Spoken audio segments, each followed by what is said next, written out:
Need to connect OBS Blade to OBS Studio. In this video, I'll show you the complete setup process from start to finish, so you can control OBS remotely using your phone.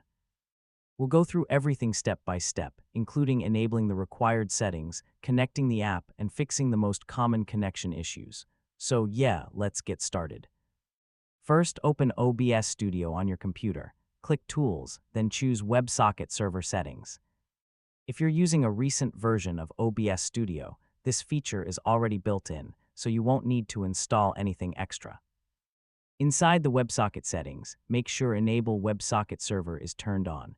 You'll see the server port, which is usually 4455 by default. If password authentication is enabled, either keep the existing password or create a new one that you'll remember. Then click Apply and OK. To connect your phone to OBS Studio, you'll also need your computer's local IP address. On Windows, open Command Prompt and type ipconfig. Look for the IP4 address. On macOS, open your network settings and find your local IP address there. Just, make a note of it because you'll need it in just a moment.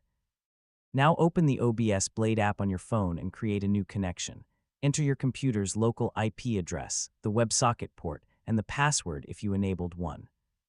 Save the connection, then tap Connect. If everything is configured correctly, OBS Blade should connect within a few seconds. You can now switch scenes, control audio levels, start or stop recording, and manage your live stream directly from your phone.